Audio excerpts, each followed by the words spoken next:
ನಮ್ದು ನಮಸ್ಕಾರ ಮಾಡುವ ಈ ಧರ್ಮ ಅಲ್ಲಪ್ಪ.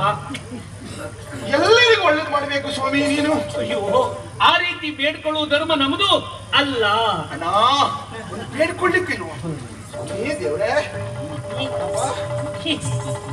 ನೀವು ಸಾಯ್ಲಿ, ಭಟ್ರು ಬಾಗ್ಲಾಕ್ ಹೋದ್ಮೇಲೆ ಇವತ್ತ ಕಿಟಕಿನ ಕೈಯಾಗ ಪ್ರಸಾದ ತೆಗಿದ್ದೆ ಅಂತ ನಂಜುಂಡ ನಂಜುಂಡ ನಂಜುಂಡ ನಂಜುಂಡಿಲ್ಲ. ದಿನೇಶನ್ ಒಬ್ಬ ತಿರುಗ್ತಾ ಇದ್ದ ಬದಿಗೆ. ದೇವ್ರನ್ನೇ ಪ್ರಸಾದ ದೇವರಿಗೆ ಏನು ಒಳ್ಳೆ ಪರಿಣಾಮ ಎಲ್ರಿಗೂ ಒಳ್ಳೇದು. ಎಂತ ಸಹ ಇದು ಒಳ್ಳೇದಾಗ್ತಾ ಉಂಟು. ಸದ್ವವರೇ, ಏನು ವಿಶೇಷವಾದ ಭಕ್ತಿ ಅಲ್ವಾ ಅವರದ್ದು? ಅಯ್ಯೋ, ಗುರುಗಳಿಗಾದ್ರೂ ಚಾತುರ್ಮಾಸ ಅಂತ ಉಂಟು. ಇವ್ರಿಗೆ ಹಾಗಲ್ಲಪ್ಪ. ವರ್ಷ ಇಡೀ ದೇವರನ್ನ ನೆನೆಸ್ತಾರೆ, ಇವರು ನೆನೀತಾರೆ. ನೆನೀತಾರೆ ಅಂದ್ರೆ ದೇವರನ್ನ ನೆನೆಯುತ್ತಾರೆ. ಮೇಲಿಂದ ಹಾರು ಹೋಗ್ತದೆ. ಸಾಕು, ಹೆಚ್ಚಾಯ್ತು ನಾಟಕ. ಸದ್ವವರೇ, ಈ ಭಕ್ತ ಶ್ರೇಷ್ಠರಲ್ಲಿ ಮಾತನಾಡೋದಕ್ಕೆ ಒಂದು ಅವಕಾಶ ಬೇಕಲ್ಲ? ಸದ್ದು ಏನಂತೆ? ನೀವು ಒಳಗೋಗ್ಬೇಕಂತೆ. ಹಾಗೆ ಮಾತಾಡ್ಲಿಕ್ಕೆ ಅವಕಾಶ ಬೇಕಂತೆ. ಏನು ಮಾತಂತೆ?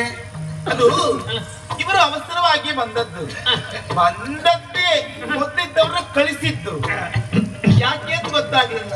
ಅರ್ಥವಾಯ್ತೆ ಎಂತ? ಇವ್ರು ಬಂದದ್ದು ಇವ್ರು ಮೊದ್ಲಿದ್ದವ್ರು ಕಳಿಸದ್ದು. ಯಾಕೆ ಕಳಿಸಿದ್ರು? ನಂಗೂ ಗೊತ್ತಿಲ್ಲ. ಮತ್ತೆ ಬಂದಲ್ಲಿದ್ದಾರಂತೆ. ಮೊದ್ಲಿದ್ದವ್ರು ಯಾಕೆ ಹೋದ್ರು, ಹೇಗಿದ್ದಾರೆ? ಓಹೋ, ನಾವು ಬಂದದ್ದು. ಇಲ್ಲಿದ್ದ ಅವರನ್ನು ನಾವು ಕಳುಹಿಸಿದ್ದು. ಯಾಕೆನ್ನುವುದೇ ಸಮಸ್ಯೆ. ಎಲ್ಲರಿಗೂ. ಇಲ್ಲ ಇಲ್ಲ ಇಲ್ಲ ಇಲ್ಲ, ಹೇಳಬಾರ್ದು ಹೇಳಬಾರ್ದು. ಎಲ್ಲರೂ ಕೇಳ್ತಾರಣ, ಹೇಳ್ಬೇಕಣ್ಣ. ಸತ್ಯ ಯಾವತ್ತು ಹೊರಗೆ ಹಾಕಬಾರ್ದು ನಾವು. ಖಂಡಿತ. ಏನು? ಸತ್ಯ ಬ್ರೂಯಾತ್ ಪ್ರಿಯಂ ಬ್ರೂಯಾತ್ ತಬ್ರೂಯಾತ್ ಸತ್ಯಮೇವ ಪ್ರೇಮ ಪ್ರೇಮ. ಇದು ಭ್ರೂಣ ಸತ್ತೋಯ್ತು ಸುಮ್ಮನೆ. ಹಾಗಲ್ಲ, ಮೇಲ್ ನೋಡಿ ಥೂ ಎಂದು ಹೋಗಿದರೆ ಕೆಳಗೆ ಬೀಳುತ್ತದೆ ಅಲ್ವಾ ಹೆಡ್ಡ? ನಮ್ಮ ಮುಖದ ಮೇಲೆ ಬೀಳ್ತದೆ. ಅಯ್ಯೋ ಹೆಡ್ಡ, ಮುಖದ ನಾವು ನಿಂತ್ಕೊಳ್ಬಾರ್ದಲ್ಲಯ್ಯ, ಹೀಗೆ ಜಿಗಿಬೇಕು. ನನ್ನ ಮಾತಿನ ಮರ್ಮ ಮೊದಲು ಅರ್ಥ ಮಾಡಿಕೊ. ಏನು? ಸತ್ಯವನ್ನ ಹೇಳಲಿಕ್ಕೆ ಹೋದ್ರೆ ನಮ್ಮ ಮರ್ಯಾದೆ ಪ್ರಶ್ನೆ. ಸತ್ಯವನ್ನ ಹೇಳದೆ ಹೋದ್ರೆ ಮಾನನೀಯ ಮಾನದ ಪ್ರಶ್ನೆ. ಏನ್ ಮಾಡ್ಲಪ್ಪ? ಹೋಗ್ಲಿ, ಯಾವುದು? ನನ್ನ ಮರ್ಯಾದೆ ಹೋಗ್ಲಿ. ಅದು ಹೋದ್ರೆ ಎಷ್ಟು, ಇದ್ರೆ ಎಷ್ಟು. ಇದು ಮರ್ಯಾದೆ ಹೋಗ್ಲಿ. ಹಾಗಲ್ವೋ? ಮಾನನೀಯ ಮಾನ ಸಂರಕ್ಷಣೆಯ ಮುಂದೆ ನನ್ನ ಮರ್ಯಾದೆ ಯಾವ ಲೆಕ್ಕವೂ ಅಲ್ಲ ಅಂತ. ಹೋದ್ರು ಹೋಗ್ಲಿ, ಸತ್ಯವನ್ನು ಹೇಳಿ ಬಿಡುವುದೇ. ಹೇಳು. ಆದ್ರೆ ನನ್ನ ಸಂಕಟ ಯಾರಿಗೂ ಅರ್ಥ ಆಗುದಿಲ್ಲಲ್ಲ. ಹೇಳು ಹೇಳು, ಏನಾಯ್ತು? ಉಂಗಲಾರೆನೋ ಉಂಗಲಾರೆನೋ ಉಂಗಲಾರೆನೋ ಉಂಗಲಾರೆನೋ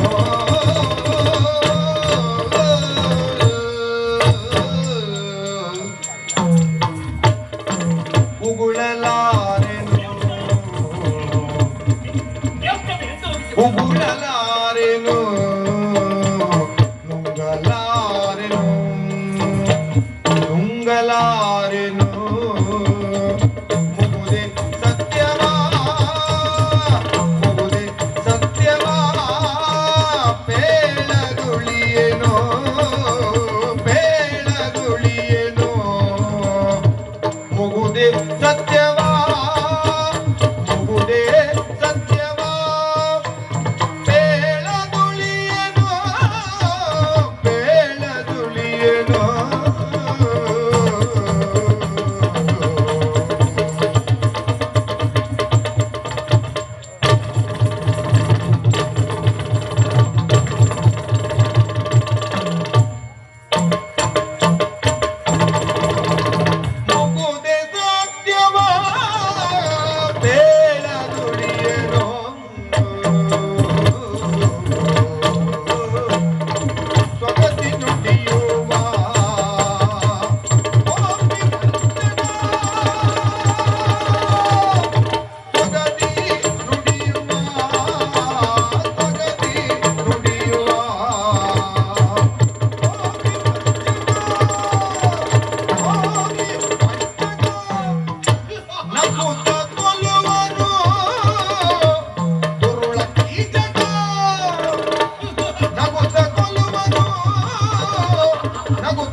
ದುರುಳಕ್ಕಿ ಜಗ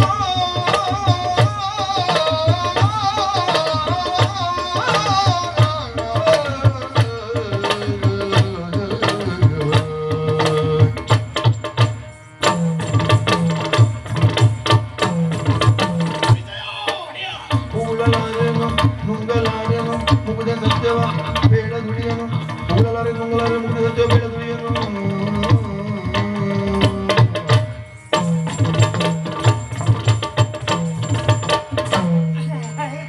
ದುರುಳಕ್ಕಿ ಜಗ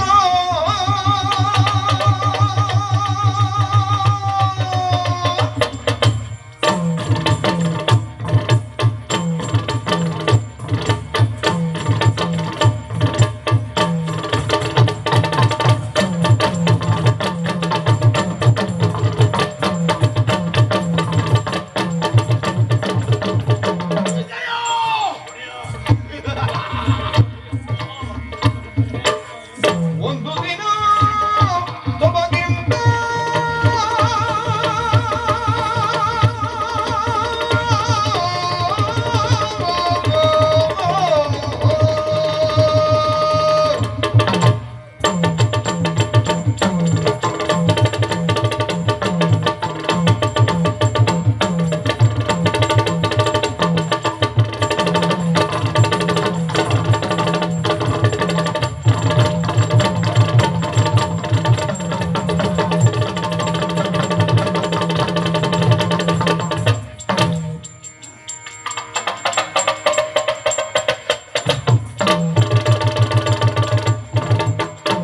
ಉಗುಳಲಾರೆನು ಅದರ ಉಂಗಲಾರೆನು ಮುಗುದ ಸತ್ಯವ ಬೇಡ ತುಳಿಯನು ಬೇಡ ತುಳಿಯನು ಏನ್ ದೇವ್ರೆ, ಏನೋ ನಾವು ಕೀಚಕನ್ ನೋಡಿದ್ದೇವೋ ಇಲ್ವೋ, ಆದ್ರೆ ಕೀಚಕನ್ ಮಾಡಿದವ್ರನ್ನೆಲ್ಲ ನೋಡಿದ್ದೇವೆ. ಕೀಚಕನ ಮಾಡಿದ ಕುಟುಂಬದವರೆಲ್ಲ ಹೇಗೆ ಮಾಡ್ತಾರೆ ಅಂತ ರಾಮಚಂದ್ರನಿಂದ ಹಿಡಿದು ನರಸಿಂಹನವರಿಗೂ ತೋರಿಸ್ಬಿಟ್ಟಿಲ್ಲಪ್ಪ, ತೋರಿಸ್ಬಿಟ್ಟೆ. ವಿಜಯ ಒಂದೇ ಬೇಡ ಸದ್ದು ನೀ ಅನಗ ಹೇಳಲಾರೆನು ಹೇಳ ದುಡಿಯಲಾರೆನು ಹೌದು, ಹೇಳಿದ್ರೆ ಅಪ್ಪ ಅಮ್ಮನಿಗೆ ಹೊಡಿತಾನೆ, ಹೇಳದೇ ಇದ್ರೆ ಅಪ್ಪನಾಯಿ ತಿಂತ, ತಿನ್ನಿ ಅಪ್ಪಲ್ಲ ತಿನ್ಲಿ ಅಪ್ಪನೇ ನಾಯಿ ತಿನ್ಲಿ, ಹಾಗಲ್ವೋ ನನ್ನ ಮರ್ಯಾದೆ ಪೂರ್ಣ ಹೋದ್ರೂ ತೊಂದರೆ ಇಲ್ಲ. ಹೋಗ್ಲಿ. ಮಾನಿನಿಯ ಮಾನ ಸಂರಕ್ಷಣೆಯೇ ಮುಖ್ಯವಾದದ್ದು. ಹೌದು, ಯಾರಂತೆ ಅವಳು? ಆ ರೋಹಿಣಿ. ರೋಹಿಣಿ ನಂದು ಅದೇ ಯಾವುದು ನಕ್ಷತ್ರ. ಇವನು ನಕ್ಷತ್ರ ರೋಹಿಣಿ, ಆ ರಾಶಿ ಮೀನ್ ರಾಶಿ. ವೃಷಭ ರಾಶಿ. ಮೀನ್ ರಾಶಿ ರೋಹಿಣಿ ನಕ್ಷತ್ರಕ್ಕೆ ವೃಷಭ ರಾಶಿ ಬರು. ಭಟ್ರು ಕೇಳು ಅಂದ್ರೆ ಅವರು ಹೋಗಿತ್ತು, ನಾ ಹೇಳಿದ್ಮೇಲೆ ಮುಗೀತು. ಹೋಗಿತ್ತು ಭಟ್ರು ಹೇಳಿದಾಗ. ಭಟ್ರು ಹೇಳ್ದಾಗೆ. ಹೌದು. ರೋಹಿಣಿ ಅವರೇ, ಏನು ಗೌರವ ಹೌದೌದು. ಹೇಳಿ ಇವ್ರೆ. ಈಗ ಹೋದ್ನಲ್ಲ ಇಲ್ಲಿಂದ, ಹೌದು, ಅವ ನಮ್ಮೊಟ್ಟಿಗೆ ಇರುವವ. ನಿಮ್ಮೊಟ್ಟಿಗೆ ಹೌದೌದು. ಏನ್ ಮಾಡೋಣ ಹೇಳಿ, ಅವನ ಬುದ್ಧಿ ಸ್ವಲ್ಪವೂ ಸರಿ ಇಲ್ಲ. ಹೌದಪ್ಪ, ಏನ್ ಮಾಡ್ಲಿಕ್ಕಿಲ್ಲ. ಒಂದೇ ಮರದಲ್ಲಿ ಹುಟ್ಟಿರುವಂತಹ ಎಲ್ಲ ಹಣ್ಣುಗಳು ಒಂದೇ ರುಚಿಯನ್ನು ಕೊಡ್ತಾವೆ.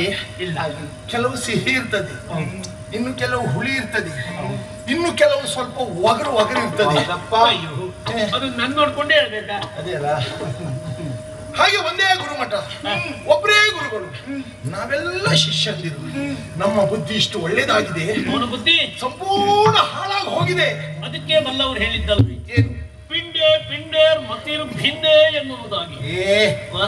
ಯಾರೋ ಒಬ್ರು ಪುಣ್ಯಾತ್ಮರು ಭೀಷ್ಮ ಮಾಡ್ಕೊಂಡು ಹೇಳ್ತಾ ಇದ್ರೆ ಈಗ ಅದನ್ನ ಎಲ್ಲದಕ್ಕೂ ತಂದು ಸೇರಿಸುದೇನೋ. ಅಯ್ಯೋ, ಸುಮ್ನಿರ. ಏನು? ಈಗ ಯಾರು ಭೀಷ್ಮ ಮಾಡ್ರು ಅದನ್ನೇ ಹೇಳಿದಲ್ವ ಮರೆಯ. ಅದು ಹಿರಿಯವರಿಗೆ ಕೊಡುವ ಗೌರವ ಅಲ್ವೇನು? ಬಿಟ್ರಿ ಇವ್ರಿಗೆ ಬೇರೆ ಹೇಳಿ ಗೊತ್ತಾಗದೆ ಅದ್ನ ಹೇಳುದಲ್ಲ. ಸುಮ್ಮನೆರ ಸಂಪೂರ್ಣ ಹಾಳಾಗಿ ಹೋಗಿದೆ ಅಂತ ಹೇಳಿದ್ದಲ್ಲ. ಹೌದು, ಹೆಣ್ಣು ಮಕ್ಕಳ ವಿಷಯದಲ್ಲಿ ಬಹಳ ದೊಡ್ಡ ದೌರ್ಬಲ್ಯ ಉಂಟು ಅವನಿಗೆ. ದೌರ್ಬಲ್ಯ. ಜೊಲ್ಲು ಸೂಸ್ಕೊಂಡು ಹೋಗ್ತಾನೆ ಅವ ಪಾಪಿ. ಪರಿಚಯ ಬೇಕು ಅಂತಿಲ್ಲ, ಕಂಡ ಹೆಣ್ಣು ಮಕ್ಕಳನ್ನು ಮಾತಾಡಿಸುವುದು, ಅಂತ ಹಲ್ಕಿರಿಯುವುದು, ಹೇಗೆ ಅಂತ ಹಲ್ಕಿರಿಯುವುದು. ಇವು ಹಾಗೆ ಹಾಗೆ ಮತ್ತೆ ದಾರಿ ಮೇಲೆ ಹೋಗುವಾಗ ಮೈಯೆಲ್ಲ ತಕ್ಷಣ ಹೋಗ್ತಾನೆ. ಹೌದು ಹೌದೌದು. ಇದು ನಮಗೆ ಅನುಭವ ಆಗಿದೆ. ಯಾವಾಗ? ಅಯ್ಯೋ, ಅವತ್ತು ಮದುವೆ ಮನೆಯಲ್ಲಿ ನನ್ನ ಮೈಗೂ ಮೈ ತಾಗಿಸ್ಕೊಂಡು ಹೋಗಿದ್ದವ. ಶ್ರೀ ಮಂಗಳಾರತಿ ಮಾಡಿದ್ದೆ. ಗೊತ್ತಾಗಿಲ್ವಾ? ಆ ದಿವಸ ಗಲಾಟೆ ಮಾಡಿದ್ದು ನೀವದು. ನಾನೇ ಒಳ್ಳಿದ್ದದ್ದು ನೀವೇ. ಗೊತ್ತೇ ಇಲ್ವಾ? ನಾನು ಹಾಗೆಲ್ಲ ಗಮನ ಇಟ್ಟು ನೋಡ್ತೇನೆ ಹೆಣ್ಣು ಮಕ್ಕಳನ್ನು. ದೇವ್ರಿಗೆ ಏನ್ ನಾಟಕ ಮಾಡ್ತಾ ಇದ್ದೆ ಮರೆ ನೀನು. ಅದು ನೀವದು. ಮರೆಯ ಏನು ಸಂಸ್ಕಾರ, ಏನು ಸಂಸ್ಕಾರ. ನೋಡಿ, ಪ್ರತ್ಯಕ್ಷಕ್ಕೆ ಬೇರೆ, ಸಾಕ್ಷಿ ಬೇಡಲ್ಲ. ಹೇಳ್ದಲ್ಲ, ಇವನಿಗೂ ಅವನಿಗೂ ವ್ಯತ್ಯಾಸ ಅಷ್ಟಿಷ್ಟಲ್ಲ. ಅವನಿಗೆ ಹೆಣ್ಮಕ್ಳು ಅಂತಲ್ಲ, ಒಂದು ಕಂಪಲ್ ಸೀರೆ ಉಡ್ಸುವಲ್ಲಿ ಹೋಗಿ ಬರ್ತಾನೆ. ಅಯ್ಯೋ ಸೀರೆ ಉಟ್ಟು ಅಂತಾನು ಹೋದ ಅಂತ ಲೆಕ್ಕ. ಇವ್ ಹಾಗಲ್ಲಪ್ಪ, ಅವ ಆದ್ರೆ ಅವ್ ಹೋದ ಅಂತ ಸೀರೆ ಉಂಟು ಅಂತ ಲೆಕ್ಕ. ನೀವು ಹೋದ ಅಂತಾದ್ರೂ ಅಲ್ಲಿ ಸೀರೆ ಇಲ್ಲ ಅಂತ ಲೆಕ್ಕ. ಸೀರೆ ಕಡೆ ನಾವು ಸೀರೆ ಇದ್ದಲ್ಲಿ ಹೋಗುದಿಲ್ಲ ಅಂತ ಅರ್ಥದ ಇರುವುದಿಲ್ಲ ಅಂತ ಹೋಗುವ. ಹಾಗೆ ಮೊದ್ಲೆಲ್ಲ ಸರಿಯಪ್ಪ, ಹುಡುಗಾಟಿಗೆ ಪ್ರಾಯ ಅಂತ ಇದ್ರು. ನನಗದು ಮದುವೆ ಆದ್ಮೇಲೆಲ್ಲ ಹಾಗೆ ಮಾಡುದು ನನಗದು ಇಷ್ಟ ಆಗುದಿಲ್ಲ. ಮೈಯೆಲ್ಲ ಒಂಥರ. ಮದುವೆ ಆಗಿದೆ ಅಲ್ಲ, ಕಾಣ್ಲಿಕ್ಕೆ ಎಷ್ಟು ಸಣ್ಣ ಇದ್ದಾರೆ. ತಪ್ಪುದಿಲ್ಲ ಬರೇ, ಸಣ್ಣ ಪ್ರಾಯದಲ್ಲಿ ಅವನಿಗೆ ಮದುವೆ ಮಾಡಿಸಿದ್ದು. ನಾವು ಸುಳ್ಳು ಹೇಳ್ತಾರೆ. ಅವನು ಉಪದ್ರ ತಡ್ಕೊಳ್ಳಿಕ್ಕಾಗದೆ ಮದುವೆ ಮಾಡಿಸಿದ್ದು. ಸರಿ ಆಗ್ತಾನೆ ಅಂತ. ಇಲ್ಲಪ್ಪ, ಅವ ಸರಿ ಆಗೋ ಲಕ್ಷಣವೇ ಇಲ್ಲ. ಎರಡು ಸಣ್ಣ ಸಣ್ಣ ಮಕ್ಕಳು ಬೇರೆ ಅವನಿಗೆ. ಮಕ್ಕಳು ಬೇರೆ ಇದ್ದಾರೆ. ಮಕ್ಕಳು ಬೇರೆ ಇಲ್ಲ, ಮಕ್ಕಳು ಅಮ್ಮನೊಟ್ಟಿಗಿದ್ದಾರೆ, ಇವ್ ಮಾತ್ರ ಬೇರೆ ಇದ್ದಾರೆ. ಮಕ್ಕಳು ಇದ್ದಾರೆ ಕೇಳಿದೆ. ಆಗಾಗ ಅವನ ಹೆಂಡತಿ ಸಂಪರ್ಕ ಮಾಡಿ ನನಗೆ ಹೇಳ್ತಾ ಇರುವುದು. ಗೊತ್ತಾಯ್ತಲ್ಲ, ಸತ್ತು ಹೋಗ್ಲಿಕ್ಕೆ ಅವರೇ ಯಾವುದು ಇವರು ಸಂಪರ್ಕ ಮಾಡುವುದು. ಯಾಕೆ? ಹೆಂಡತಿಗೆ ಎರಡು ಮಕ್ಕಳಲ್ಲ, ಇವರು ಸಂಪರ್ಕ ವಿಷಯ ಮುಂದುಂಟು. ನಮ್ಮ ಯಜಮಾನರು ಸರಿ ಇಲ್ಲ, ಹಾಳಾಗಿ ಹೋಗ್ತಾ ಇದ್ದಾರೆ. ಹೇಳಿದ್ದೇ ಕೇಳುವುದಿಲ್ಲ, ಮನೆಗೂ ಸರಿ ಬರುವುದಿಲ್ಲ. ನೀವಾದ್ರೂ ಸ್ವಲ್ಪ ಅವ್ರಿಗೆ ಹೇಳಿ ವಾರಕ್ಕೊಂದ್ ದಿವಸ ಆದ್ರೂ ಮನೆ ಕಳಿಸ್ಕೊಡಿ ಅಂತ ದಮ್ಮಯ್ಯ ಹಾಕೋದು. ಹೌದು, ಇವನಿಗೆ ಹೇಳಿ ಹೇಳಿ ಸಾಕಾಯ್ತು. ಹೋಗಪ್ಪ ಅಂತ ನಾನು ದೂಡಿ ಬಿಡುವುದು ಮನೆಗೆ. ಮನೆಗೆ ಹೋಗ್ತೇನೆ ಅಂತ ಹೇಳ್ತಾನೆ, ಮನೆಗೆ ಹೋಗುದಿಲ್ಲ ಅಂತೆ. ಹೌದು. ಆಮೇಲೆ ಪುನಃ ಅವನ ಹೆಂಡತಿ ಕರೆ ಬರುವುದು. ಏನಂತ? ನಮ್ಮ ಯಜಮಾನ್ರು ಇವತ್ತು ಮನೆಗೆ ಬರ್ಲಿಲ್ಲ, ನೀವಾದ್ರೂ ನಮ್ಮ ಮನೆಗೆ ಬನ್ನಿ. ನೀವಾದ್ರೂ ಸ್ವಲ್ಪ ಹೇಳಿ ನಮ್ಮ ಯಜಮಾನ್ರಿಗೆ ಅಂತ. ಅಷ್ಟು ವಿಶ್ವಾಸದ ವ್ಯಕ್ತಿ ಇವರು. ಹೌದಪ್ಪ, ನಿಜವಾಗ್ಲೂ ನಿಜವಾಗ್ಲೂ ಹೌದು. ಸಂಜೆ ಆಗುವಾಗ ಸ್ವಲ್ಪ ಕುಡಿಯೋ ಅಭ್ಯಾಸ ಉಂಟು. ಬೆಳಗಾದ ಕೂಡ್ಲೆ ಎದ್ದು ಓಡ್ತಾನೆ ಜೂಜಾಡ್ಲಿಕ್ಕೆ. ಎಂತದ ಪಾಪದ ವಂಶದ ಎಷ್ಟೊಂದು ಸುಳ್ಳು ಹೇಳುತ್ತೆ ಮನೆ. ಇದ್ದಾಳಲ್ಲ ಸುಮ್ಮನೆರು. ಅವಳು ನಂಬ್ತಾಳೆ, ಉಳಿದವ್ರನ್ನ ಹೊಡಿತು.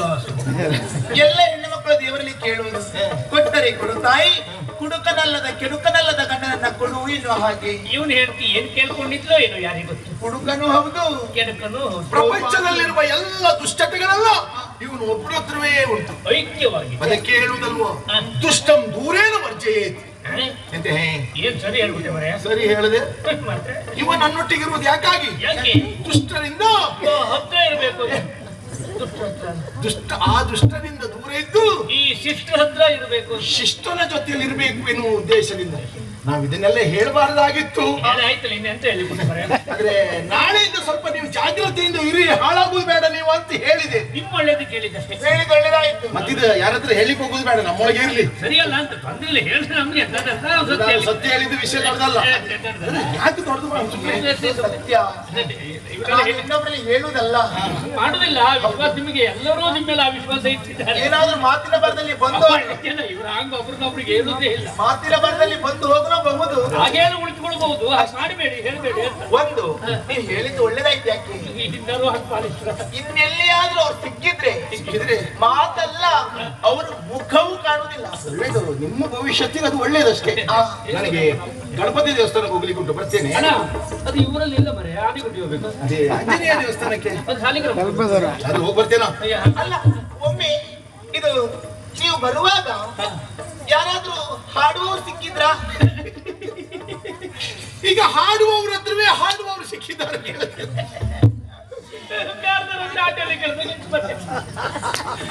ಇಲ್ಲದೆ ಇದ್ರೆ ದಿವಸ ಸಂಜೆ ನಾ ದೇವ್ರ ಮುಂದೆ ಭಜನೆ ಮಾಡುವವ ನನ್ನ ಹತ್ರವೇ ಹಾಡುವವರೇ. ಅಯ್ಯೋ, ಇವರು ದೇವರು ಇಬ್ಬರೇ ಭಜನೆಯಲ್ಲಿ ದೇವರೊಂದಿದ್ದ ಓದಿ ಹೋಗ್ಲಿಲ್ಲ ಅಷ್ಟೇ. ನಾವು ಹಾಡ್ತೇವೆ ದೇವ್ರ ಮುಂದೆ. ಹಾಡನ್ನೇ ಯಾರು ಹಾಡಬಹುದು, ಅದೊಂದು ವಿಶಿಷ್ಟವಾದ ಶೈಲಿಯ ಹಾಡು. ಎಲ್ಲ ಹೊತ್ತಿಗೆ ಹಾಡುವ ಹಾಡಲ್ಲ. ಎಂತ ವಿಶಿಷ್ಟವೋ? ವಿಶಿಷ್ಟ ಅಂದ್ರೆ ಗೊತ್ತಿರ್ಬೇಕಲ್ಲ. ಅವ್ಳು ಹೇಳಿದಂತೆ ಯಾವುದು? ನನ್ನ ಹಾಡನ್ನು ಬಯಸ್ತಾ ಇದ್ದದ್ದು ಅಂದ್ರೆ ಅಂದ್ರೆ ವಿಶಿಷ್ಟ ಶೈಲಿ. ದೇವರ ಎದುರಿಗೆ ಹೇಳುವುದೇ ಹಾಗೆ, 3 ಜನ ಇದ್ದಾಗ ಹೇಳುವುದೇ ಹಾಗೆ, ದೇವಸ್ಥಾನದಲ್ಲಿ ಹೇಳುವುದೇ ಹಾಗೆ. ಅದು ಗೊತ್ತಿರ್ಬೇಕಪ್ಪ. ಯಾವ್ದಣ್ಣದು? ಗೊತ್ತಾಯ್ತು. ಈಗ ದೇವಸ್ಥಾನದಲ್ಲಿ ಹಾಗೆ ಹೇಳೋ ರೀತಿ ಅಲ್ವಾ? ಹೇಗೆ ಅದು? ಅಂಗನಮಣಿ ಅಂಗನಮಣಿ ನಿಲ್ಲು ನಿಲ್ಲು. ಇದು ದೇವ್ರ ಮುಂದೆ ಹೇಳುದಾ? ಅದಲ್ಲ, ಅದು ನೋಡಿ ಹೀಗೆ ತಗ್ಗಿಟ್ಟ ತದ್ದಿಮಿ ತಗ್ಗಿಟ್ಟ ತದ್ದಿಮಿ ತಂದಾನ. ಇದು ಯಾವ ದೊಡ್ಡ ಸಂಗತಿ ಅಂತ ನನ್ನ ಹತ್ರ ಕೇಳುದು. ಇದು ಯಾರಿಗೆ ಹೇಳಲಿಕ್ಕೆ ಬರುದಿಲ್ಲ. ಎಲ್ಲರೂ ಹೇಳ್ತಾರೆ ಅಂತ. ತಕಿಟ ತದಿಮಿ ತಿಂದಾನ. ನಿಂಗೆ ಮೊದಲು ಬರುದಿಲ್ಲ ಹೇಳ. ತಂದಾನ ಕಡೆಗೆ ಆಮೇಲೆ ತಿಂದಾನ. ತಂದೆ ಎಂತ ತಿಂತೆ ನೀನು? ಇಲ್ಲಿ ನಮಗೆ ಸಾಹಿತ್ಯ ಪ್ರಧಾನವಾದದ್ದಲ್ಲ, ಅಲ್ಲ ನಾವು ಬಳಸುವಂತಹ ಸುಂದರವಾದ ರಾಗವೇ ಪ್ರಧಾನವಾದದ್ದು. ಒಂದೆರಡು ಮೂರಲ್ಲಿ ಹೇಳ್ಬೋದಲ್ಲ, ಅದಕ್ಕಿಂತ ಯಾಕೆ ಆಗಿದೆ? ರಾಗರಸ ಪದಕಸ ಅಷ್ಟೇ ಅಷ್ಟೇ ವಿಷಯ ಹೌದು. ಇದು ಷಣ್ಮುಖ ಪ್ರಿಯ ರಾಗದ ಹಾಡು, ಅದು ವಿಶೇಷ ಅಲ್ಲ. ಆದರೆ ಆಳವಾದ ಅಧ್ಯಯನದಿಂದ ಅದನ್ನೊಂದು ವಿಶಿಷ್ಟವಾಗಿ ಹಾಡಿದ್ದಾರೆ. ನನಗೆ ರಾಗ ಅನ್ನೋದಕ್ಕಿಂತಲೂ ಆ ಮಧುರವಾಗಿರುವಂತ ಕಂಠ ಮೊದಲು ಮೆಚ್ಚುಗೆ ಆಗಿದ್ದು. ಒಮ್ಮೆ ಕೇಳಿದಾಗ ಆಕರ್ಷಣೆಯಾಯಿತು. ಆಮೇಲೆ ಪೂಜ್ಯತೆ ಬೆಳೆಯಿತು, ಗೌರವ ಭಾವ ಅಧಿಕವಾಯಿತು, ಎಲ್ಲವೂ ವಿಲೀತಗೊಂಡು ನನಗೆ ತಿಳಿಯದ ಹಾಗೆ ಪ್ರೇಮಾಂಕುರವಾಯಿತು. ಆ ಪ್ರೇಮ ನಿವೇದನೆ ಮಾಡಬೇಕೆಂಬ ಉದ್ದೇಶದಿಂದಲೇ ಪತ್ರವನ್ನ ಬರೆದೆ ಈ ಶಿವಗಿರಿಗೆ ಬರ್ತಾರೆ ಅಂತ ಭಾವಿಸಿದೆ. ಪತ್ರ ಸಿಕ್ಕಿತೋ ಇಲ್ಲವೋ? ಸಿಕ್ಕಿರ್ಬೋದು, ನೀವು ಬರ್ತಾ ಇದ್ದಲ್ಲ, ಸಿಕ್ಕಿರ್ಬೋದು. ಬರ್ಬೇಕಿತ್ತು, ಏನು ಮಾಡುವುದು, ಯೋಗ ಇಲ್ಲ. ರಾಗದಿಂದ ಅನುರಾಗ, ಹೌದು, ಅನುರಾಗದಿಂದ ಮದುವೆಯವರೆಗೆ ಬಂದು ಬಿಟ್ಟಿದೆ. ಆಗಲಿ ಸಂತೋಷ. ಅವರು ಸಿಕ್ಕಿದ್ರೆ ಮದುವೆ ಶುಭ ಯೋಗವೇ. ಹೇಗಿದ್ದಾನೆ ಹುಡುಗ ನೋಡ್ಲಿಕ್ಕೆ? ಕಾಣ್ಲಿಕ್ಕೆ ಹೇಗಿದ್ದಾರೆ ಅಂತ ಗೊತ್ತಿಲ್ಲ ನನಗೆ. ನೋಡ್ಲೇ ಇಲ್ಲ. ನಾನು ಮಧುರವಾಗಿರುವಂತ ಕಂಠವನ್ನ ಕೇಳಿಯೇ ಪ್ರೀತಿಸಿದ್ದು, ಇನ್ನೂ ಅವರನ್ನ ನೋಡ್ಲಿಲ್ಲ. ಎಂತ ಇದು ನಿಂಗೆ ಅಷ್ಟು ಹತ್ರ ಹೋಗಿ ಹುಚ್ಚಂತ ಮರ್ಯ? ಅಲ್ಲ ಅಲ್ಲ ಅಲ್ಲ, ಈಗ ಗಾಯಕನಲ್ಲಿ ಕಾಣಲೇ ಇಲ್ಲಂತೆ, ಕಾಣದೆ ಮದುವೆ ಆಗುವಂತಹ ತೀರ್ಮಾನಕ್ಕೆ ಬಂದದ್ದು. ಚುಚ್ಚೆ ಎಂತ ನಿಮಗೆ ವಿದ್ಯೆ ಇಲ್ವಾ? ಉಂಟು, ವಿದ್ಯೆಯಿಂದ ಜ್ಞಾನ ಬರ್ಲಿಲ್ವಾ? ಸಹಜವಾಗಿ ಬರ್ಬೇಕಲ್ಲ. ನಹಿ ಜ್ಞಾನೇನ ಸದೃಶಂ. ಅಯ್ಯೋ ನೀ ಎಲ್ಲ ಇದ್ದದ್ದೇ ಮಾತಾಡ್ತಲ್ಲ ಇವತ್ತು ಮರ್ಯ. ನಾವು ಓದುದೇ ಅಂತದ್ದಲ್ವೇನು? ಇಂಥದ್ದೊಂದೇ ಎರಡಲ್ಲ. ಹೆಣ್ಣಾದವಳು ಬಯಸುವುದೇನನ್ನ, ತಾನು ಮದುವೆ ಆಗುವಂತಹ ವರನೊಬ್ಬ ನೋಡುವುದಕ್ಕೆ ಚಂದ ಇರಬೇಕು ಅಂತ. ಅದೇ ರೀತಿ ಕನ್ಯಾ ವರಯತೆ ರೂಪಂ. ಇಲ್ಲದೆ ಹೋದ್ರೆ ಕೇವಲ ಕಂಠವನ್ನ ನೋಡಿ ಮದುವೆ ಆಗುವ ತೀರ್ಮಾನಕ್ಕೆ ಬಂದಿದ್ದೀರಂತಂದ್ರೆ ಹುಚ್ಚಲ್ಲದೇನೇನು? ಸುಂದರವಾಗಿರುವಂತಹ ಗುಲಾಬಿ ಹುಟ್ಟುವುದೆಲ್ಲಿ? ಗಿಡದಲ್ಲಿ. ಮುಳ್ಳಿನ ಗಿಡದಲ್ಲಿ. ಮುಳ್ಳಿನ ಆಶ್ರಯದಲ್ಲಿ. ಕಮಲ ಅರಳುವುದೆಲ್ಲಿ? ಕೆಸರಿನಲ್ಲಿ. ಕೋಗಿಲೆ ಕುಹೂ ಕುಹೂ ಎನ್ನುವ ಹಾಗೆ ಹಾಡುತ್ತದೆ. ಕೋಗಿಲೆ ಹಾಗೆ ಆಡ್ತದೆ ಅಣ್ಣ. ನೀವು ನಮ್ಗೆ ಕಾಕೆ ಕೂಗುದಂಗ ಅದು ಕೆಲವು ಮೊದಲೇ ಕೋಗಿಲೆ ಹೇಳ್ಕೊಂಡದ್ದು ಹೇಳಿದ್ಯಲ್ಲ. ಹೇಳಿದ್ದಲ್ಲ. ಕೋಗಿಲೆ ಕುಹು ಕುಹೂ ಎನ್ನುವ ಹಾಗೆ ತನ್ನ ಮಧುರವಾದ ಕಂಠದಿಂದ ಹಾಡುತ್ತದೆ. ಅದನ್ನು ನೋಡ್ಲಿಕ್ಕೆ ಹೇಗಿರ್ತದೆ? ಗಪ್ಪಾಗಿರುತ್ತದೆ. ಹೌದಾ ಹೌದಾ ಸುಳ್ಳ ಹೇಳಿದ್ದಾನು? ಏನ್ ಸತ್ಯ ಹೇಳ್ಬಿಟ್ಟು ನಿನ್ನ ನೆನ್ಸದ್ದು ಈಗಲ್ಲ ಕೋಗಿಲೆ ಕಪ್ಪಿಕೊಳ್ಳಿ. ಹಾಗಂತ ಕೋಳಿ ಸುದ್ದಿ ಅಂತ ಹೇಳ್ತಿದ್ದ. ಸೌಂದರ್ಯದ ಹಿಂದೊಂದು ಭಯಾನಕತೆ ಇದೆ ಎನ್ನುವುದನ್ನು ನಾವು ಯಾವತ್ತೂ ಮರೀಲಿಕ್ಕೆ ಹೋಗಬಾರದು. ಎಂತ ಭಯಾನಕ ಬಣದ್ವೇಷ ಮರ ಹಿಂಬದಿಗೆ ಮಾಯೇಶ್ವರನಿಗೆ ಅದು. ದೂರದ ಬೆಟ್ಟ ಕಣ್ಣಿಗೆ ನುಣ್ಣಗೆ, ಹತ್ರ ಹೋದ ಮೇಲೆ ಗೊತ್ತಾಗುದು ಅದ್ರಲ್ಲಿ ಎಷ್ಟು ಗಾಡಿ ಮಣ್ಣು ಸಿಗ್ತದೆ, ಒಂದು ಗಾಡಿಗೆ ಮುಳ್ಳೆಷ್ಟು ಕಳ್ಳೆಷ್ಟು ಉಂಟು ಅಂತ. ಒಪ್ಪಿಕೊಳ್ಳೋಣ. ಏನು? ನೀವು ಗಾಯಕನನ್ನು ಇಷ್ಟಪಟ್ಟಿದ್ದೀರಿ, ಕಾಣಲಿಲ್ಲ. ನೀವು ಇಷ್ಟಪಟ್ಟಂತಹ ಗಾಯಕನ ಸೊಂಟವೇ ಸರಿ ಇಲ್ಲದೆ ಇದ್ರೆ, ಮದುವೆ ಆಗಿ ಏನು ಪ್ರಯೋಜನ? ಅಂದ್ರೆ ಕಾಲಿನಲ್ಲಿ ಬಲ ಇಲ್ಲದೆ ಇದ್ರೆ, ಕಿವುಡನಾಗಿದ್ರೆ, ಕುರುಡನಾಗಿದ್ರೆ, ಮೂಕನಾಗಿದ್ರೆ, ಮೂಕ ಆದ್ರೆ ಗಾಯಕ ಆಗ್ತಾನೇನೋ?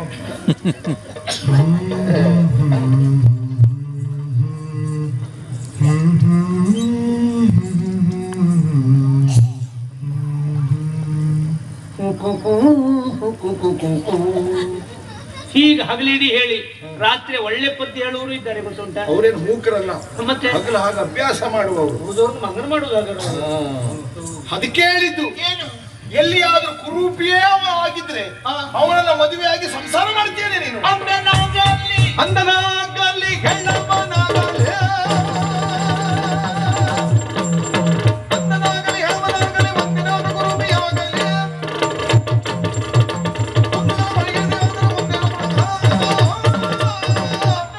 ಕುಂಟನಾಗಲಿ ಕುರುಡನಾಗಲಿ ಕುರುಪಿಯಾಗಲಿ ಆತ ಕಾಣುವುದಕ್ಕೆ ಹೇಗೆ ಇರಲಿ, ಅವ ಹಾಡುತ್ತಾನಲ್ಲ, ಅವನಲ್ಲಿ ಅದ್ವಿತೀಯವಾದ ಸಂಗೀತದ ಶಕ್ತಿ ಮನೆ ಮಾಡಿದೆ ಎನ್ನುವುದು ಈಗಾಗಲೇ ನಾನು ತಿಳಿದಿದ್ದೇನೆ. ನನಗಷ್ಟೇ ಸಾಕು.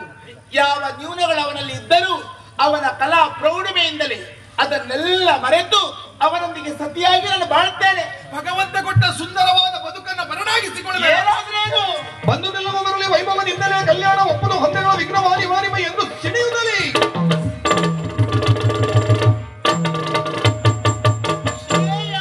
ಬಹು ವಿಜ್ಞಾನಿ ಎಲ್ಲೆಲ್ಲಿ ಒಳ್ಳೆಯ ಕೆಲಸಗಳಾಗುತ್ತವೆಯೋ ಅಲ್ಲೆಲ್ಲ ವಿಘ್ನಗಳು ಸಾಲು ನಿಂತಿರುತ್ತವೆ. ಬಂದ ವಿಘ್ನಗಳನ್ನೆಲ್ಲ ತೊಳೆದು ನಮ್ಮನೆ ತುಳಿಸ್ಲೇಕ ಮರೆಯವರು ಆ ಕಾಯಕನನ್ನು ಅನ್ವೇಷಿಸಿ ಅವನನ್ನೇ ಮದುವೆಯಾಗುತ್ತೇನೆ.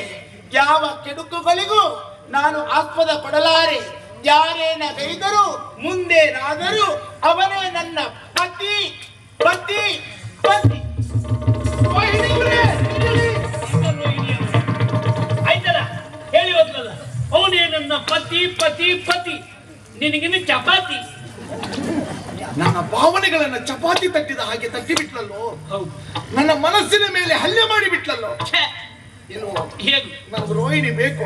ಏನ್ ಮಾಡ್ತೀಯೋ ನನ್ಗೆ ಗೊತ್ತಿಲ್ಲ. ಎಂತ ಅವಳಿಗೆ ಗಾಯಕ ಇಷ್ಟಂತೆ. ಇಷ್ಟ ಅಂತ ನನಗೆ ಇವತ್ತೇ ಸಂಗೀತ ಕಲಿಬೇಕು. ಕಲಿ. ನಾಳೆ ಅವಳು ಮುಂದೆ ಹಾಡಿ ತೋರಿಸ್ತೇನೆ, ನಾಡಿದ್ದೆ ಅವಳನ್ನು ಮದುವೆ ಆಗ್ತೇನೆ. ಎಂತದ್ದು ಊಟ ಮಾಡಿದಾಗ ಇವತ್ತೇ ಕಲ್ತ್ಕೊಂಡು ನಾಳೆ ಸಂಗೀತ ಹಾಡು ಹೇಳಲಿಕ್ಕೆ ಎಷ್ಟು ವರ್ಷದ ಅಧ್ಯಯನ ಬೇಕು, ಅಷ್ಟು ಅಧ್ಯಾಪನ ಬೇಕು, ಅಷ್ಟು ಅಭ್ಯಾಸ ಬೇಕು. ಎಂತ ಹಾಡು ಹೇಳ್ತೀನಿ ನಾಳೆ ನೀನು? ಎಂತ ಮಾಡ್ಲು ಏನ್ ಮಾಡ್ತೇನೆ? ಕಲಿಬೇಕು ನನಗೆ ಅಷ್ಟೇ. ಆಗ್ಲಿಯಪ್ಪ, ನಿನ್ನಂತ ಆಸಕ್ತಿ ಇದ್ದವನೇ ನನಗೆ ಬೇಕಾಗಿತ್ತಪ್ಪ. ಯಾಕೆ? ಎಷ್ಟು ವರ್ಷ ನಾವು ಹುಡುಕ್ತಾ ಇದ್ದದ್ದು ಹಾಗೆ. ಯಾರನ್ನ? ಕಲೆ ಎನ್ನುವುದು ನನ್ನಲ್ಲಿ ನಿಂತ ನೀರಾಗಬಾರದು, ಮುಂದುವರಿಬೇಕು ಅಂತ ನನಗೊಬ್ಬ ಯೋಗ್ಯ ಶಿಷ್ಯ ಬೇಕಪ್ಪ. ನನ್ನಲ್ಲಿರುವಂತ ಅಗಾಧವಾದ ಸಂಗೀತವನ್ನು ನಾನು ಧಾರೆ ಎಡಿತೇನೆ. ನೀನು ನನ್ನ ಶಿಷ್ಯ, ನಿನಗೆಲ್ಲ ಕಲಿಸ್ಕೊಡ್ತೇನೆ. ಶಿಷ್ಯ ಆಗ್ಲಿಕ್ಕೆ ತೊಂದರೆ ಇಲ್ಲ. ನಿನ್ನ ಶಿಷ್ಯನಾದ್ರೂ ನಾನು ಸಂಗೀತವನ್ನೇ ಕಲಿತೇನ. ಮತ್ತೆ ಉಳಿದದೆಲ್ಲ ಕಲಿ, ಆಮೇಲೆ ಅದನ್ನೂ ಕಲಿಬಹುದು. ಯಾವ್ದು ಹೆಚ್ಚಾಗ್ತದ ಆಮೇಲೆ. ನೋಡಪ್ಪ, ಯಾಕೆಂದ್ರೆ ನಿನಗೆ ಈಗ ರಾಗದ ವ್ಯತ್ಯಾಸಗಳು ಗೊತ್ತಾಗಿದೆ, ಅವುಗಳ ಬಗ್ಗೆ ಗೊತ್ತಾಗಿದೆ. ಕರ್ನಾಟಕ ಸಂಗೀತ, ಜಾನಪದ ಸಂಗೀತ, ಮದುವೆ ಮನೆ ಹಾಡು ಅಂದ್ರೆ ಏನು, ಆ ವ್ಯತ್ಯಾಸಗಳು ಗೊತ್ತಾಗಿದೆ. ಸ್ವಲ್ಪ ಆಗಿದೆ. ಆದ್ರೂ ನಿನಗೆ ಮೂಲ ಬೇಕಾದ ತಾಳ ಅದು ಕಡಿಮೆ ಆಗಿದೆ. ತಾಳ ಜ್ಞಾನ ಬೇಕಪ್ಪ. ತಾಳವೇ? ಹೌದು, ತಾಳ ಹಲವಾರು ಉಂಟು. ಅಷ್ಟ, ಏಕ, ಕ್ವಾರೆ, ಆದಿ, ಜಂಪೆ, ತ್ರಿವುಡೆ, ರೂಪಕ, ಮಧ್ಯಮಾವತಿ, ಸಾವೇರಿ, ಹೀಗೆ ಸಾಧಾರಣ 18-20 ತಾಳ ಮಾಡಬಹುದು. ಹೇಳಿಕೊಟ್ಟದೆಲ್ಲ ಹೌದೇನು? ಚೌ ಜಂಪೆ ಮೊನ್ನೆ ಕಂಡಿಡಿದದ್ದು ಇಂಥದ್ದೆಲ್ಲ ಇರುವಾಗ ನೀವು ಎಂತ ವ್ಯತ್ಯಾಸ ಹೆದರು ಕೆಲಸ ಎಂತ ಇಲ್ಲ. ಎಂತದ್ದು? ಒಂದು ಎಲ್ಲ 2 ಮಾತ್ರ ವ್ಯತ್ಯಾಸ ಉಂಟು ಅಷ್ಟೇ. ಮಾತ್ರ ಎಲ್ಲ ಉಂಟು ಅದಕ್ಕೆ. ಮಾತ್ರೆ ತಗೊಂಡ್ರೆ ಆಯ್ತು ಅಷ್ಟೇ, ಅದಕ್ಕೆ ಇರುವುದಿಲ್ಲ. ನೋಡು, ನೀ ತಗೊಳ್ಳು ಮಾತ್ರೆ. ನೋಡಿ, ಈಗ ಏಕತಾಳದಲ್ಲಿ ಪದ್ಯ ಹೇಳುದು ಹೇಗೆ? ಅಂಗನಾಮಣಿ. ಸರಿ ಕಲ್ಸ್ಕೊಡಿ, ಹೇಳ್ತೇನೆ.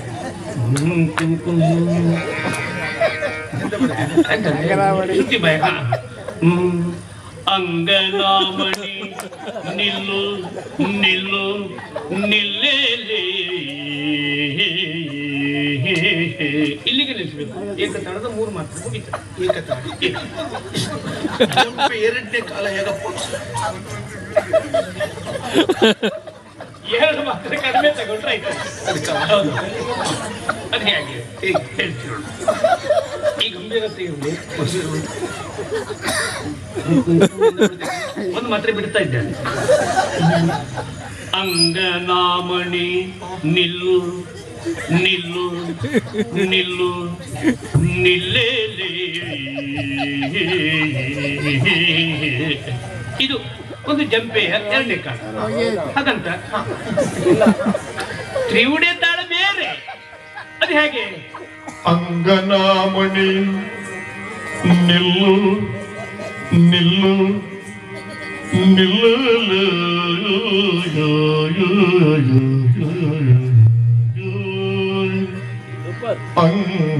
ಅಂಗನಾಮಣಿ ನಿಲ್ಲು ನಿಲ್ಲು ನಿಲ್ಲು.